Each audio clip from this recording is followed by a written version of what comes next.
Cet après-midi, dans l'invité de la rédaction, j'accueille deux invités, des habitués au micro de Tono Alpe Radio, Sabrina Ancel, maire de Saint-Jean-de-Tholome, et Luc Patois, maire de Marcella.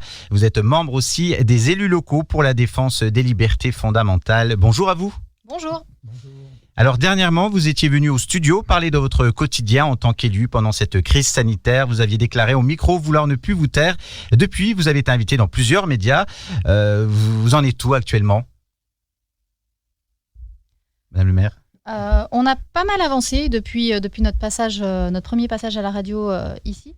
On a reçu beaucoup de soutien des citoyens et beaucoup de soutien des élus. Donc on a un réseau qui s'étoffe, qui s'agrandit régulièrement. Et on a même changé d'ailleurs, quand on est venu la dernière fois, c'était élu du 74 pour la défense des libertés fondamentales, et on a changé pour élus locaux pour la défense des libertés fondamentales, puisque maintenant on a été rejoint par pas mal d'élus de toute la France. Oui, il y avait notamment dans le sud Touraine et d'autres collectifs, monsieur le maire, qui vous ont contacté. Eh bien, aujourd'hui, on a des contacts dans 25 départements environ. Donc le sud Touraine, effectivement, la Haute-Loire, l'Ardèche, la Vendée, la Loire-Atlantique, un certain nombre de départements, l'Aisne, enfin, je ne veux pas tous les citer. Ouais. Mais effectivement, avec des gens qui sont très motivés par ce que l'on a lancé, qui sont prêts à nous soutenir et avec qui on a des contacts. On essaye de leur permettre de s'organiser chacun dans son département pour mobiliser un maximum de maires, d'adjoints, d'élus. Et une partie de notre action aujourd'hui, c'est cette mobilisation dans toute la France. Donc, c'est quoi vos échanges ? Ils avaient aussi peur de se mettre en avant comme ça ? Oui, souvent c'est des personnes, enfin c'est des élus qui se sentaient un petit peu isolés, comme on a pu l'être nous au début. C'est des élus qui nous ont rejoints en disant super, on est content de voir des élus qui prennent cette position. Je me sentais seule, je savais pas comment faire. Est-ce que vous pouvez m'aider ? Et puis petit à petit, on a monté un réseau comme ça. Donc dans certains départements, on a été contacté par plusieurs élus qu'on a pu mettre en contact entre eux. Et puis il y a des départements où des collectifs étaient déjà créés et nous ont rejoints pour prendre part à nos actions.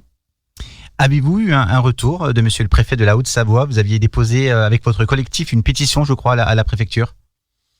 Pour l'instant, toujours pas. Donc là, mais on n'espère pas grand-chose en fait. Vous avez d'autres actions peut-être devant les préfectures, la préfecture d'Annecy prévues ? On a certains projets. On ne peut pas en parler. C'est pas encore assez mature pour en parler. Alors, plusieurs leviers de restrictions sanitaires chez nos voisins européens. Nous sommes toujours avec ce fichu pass. Ça doit vous agacer ? Oh bah oui, plus qu'un peu. Quand on se promène en Suisse où tout est levé quasiment maintenant, c'est vrai que ça fait plaisir de revoir le sourire des gens quand ils se promènent dans la rue, dans les magasins. Et sans masque aussi, il me semble, en Suisse. Sans masque, bien sûr. Pour voir le sourire, il ne faut pas avoir de masque. Mais bon, aujourd'hui, on peut dire qu'en France, alors c'est une expression qui en vaut une autre, on est en train d'habiller la mariée avant les élections. On nous parle de plein de bonnes nouvelles sur le chômage, sur un peu tout ce qu'on veut. Sur le pass, on nous laisse entendre qu'on aurait une levée de tout ou partie des mesures sanitaires avant la fin mars.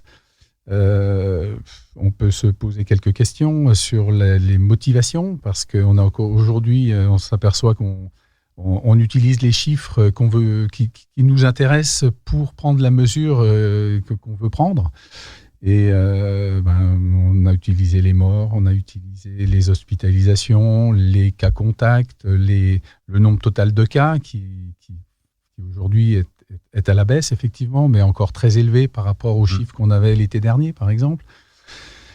On ne sait plus trop à quoi s'en tenir, et je pense que c'est un petit peu fait exprès aussi. On change de paramètres en fonction des mesures qui veulent être prises. Votre inquiétude, c'est qu'ils enlèvent le pass juste avant les élections et qu'ils le remettent après ? Exactement. Ce qu'on espère, c'est vraiment une suppression et un oubli total du pass, et non pas une suspension. Et aujourd'hui, c'est vraiment ce qui nous inquiète, parce que c'est un outil puissant, et c'est un outil qui permet d'avoir accès à plein d'informations, à plein de choses. Enfin, ça peut être décliné sous plein de plein de moyens différents. Et on sait bien que quand des outils puissants comme ceux-là sont créés, derrière, ça devient difficile pour l'exécutif de s'en passer.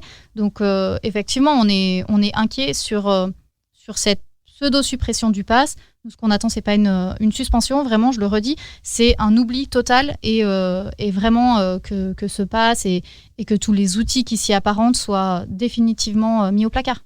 Qu'est-ce que vous pouvez répondre aux personnes qui disent parfois c'est comme ça, on a l'habitude maintenant de ce pass pour aller au restaurant ou pour aller travailler, ça ne nous pose pas de problème à nous. Il y en a qui raisonnent comme ça, vous leur répondez quoi?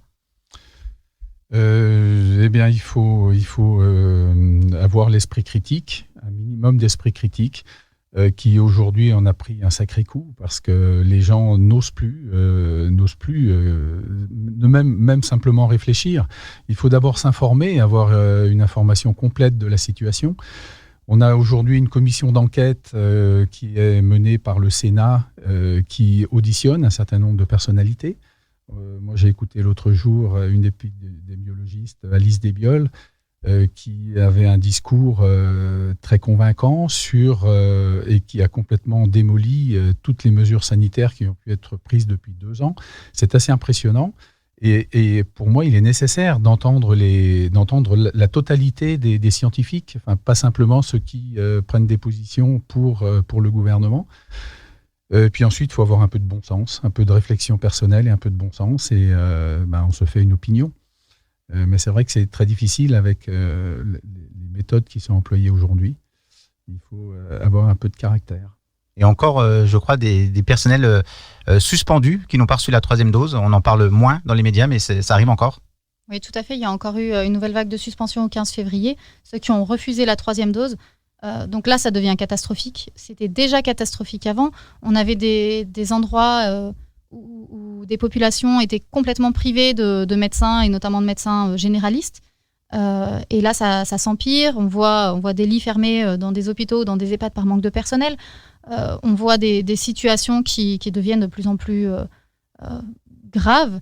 Et comment on peut continuer à priver les Français de soins alors que finalement, on préférerait, peut-être pour la plupart d'entre nous, être soigné par une personne qui n'est pas vaccinée mais qui prend les précautions nécessaires, plutôt que de pas être soigné du tout.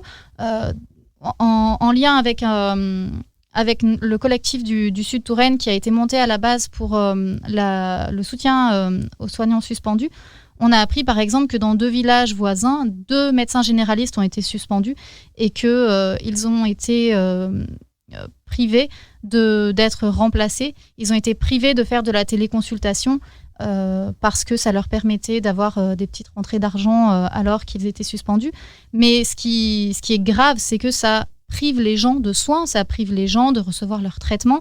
Et ça, c'est impensable. On ne peut pas continuer à laisser faire ça. Oui, il n'y avait même pas de renouvellement d'ordonnance possible pour certaines personnes. Ils n'avaient pas la possibilité de le faire. Le renouvellement d'ordonnance, selon les cas, nécessite un suivi régulier avec des examens réguliers. Et quand il n'y a pas de médecin pour faire les examens, il n'y a pas de renouvellement d'ordonnance possible. Un petit point sur les écoles dans vos communes. Les enfants toujours masqués dans la cour de récréation ou ça n'a pas changé, ça n'a pas évolué?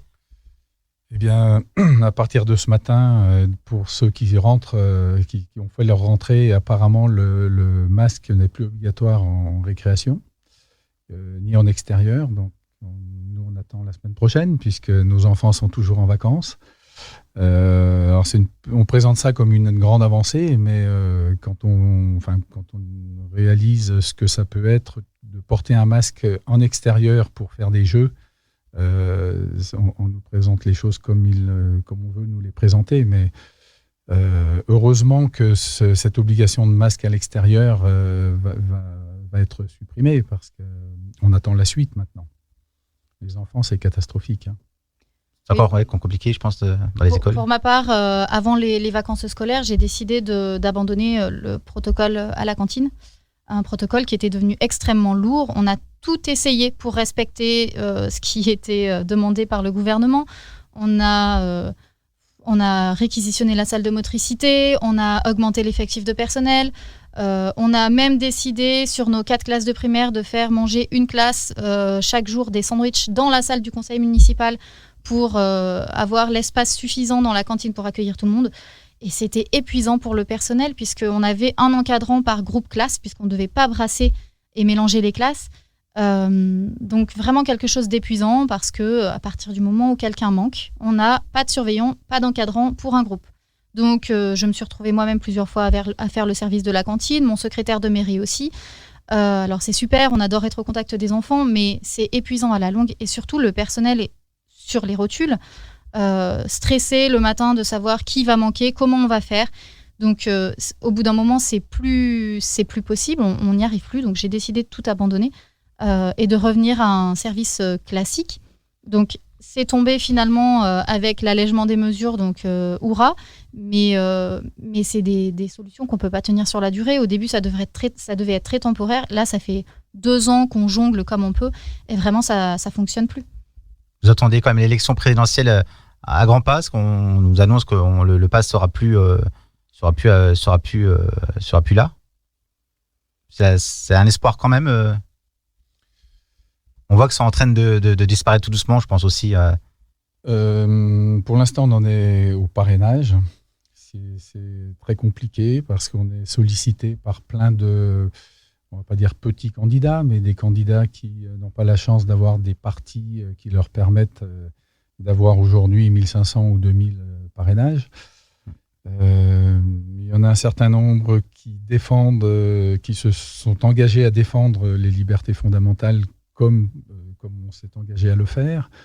Moi, personnellement, alors c'est un petit peu facile comme position peut-être, mais j'attends un petit peu encore pour voir qui parrainer parmi les candidats que je pourrais parrainer par rapport à ces engagements, pour que mon parrainage ait de l'intérêt. Parce que parrainer quelqu'un qui va avoir 15 signatures à l'arrivée, ça n'a pas beaucoup d'intérêt. Voilà. Alors, pour l'instant, je n'ai parrainé personne. Ben merci à vous. Qu'est-ce qu'on pourrait terminer le mot de la fin pour finir cette interview? Moi, quand on voit ce qui se passe aujourd'hui au Canada, ils sont vraiment passés à l'étape suivante, c'est-à-dire que les routiers qui manifestaient voient aujourd'hui leur compte bancaire bloqué.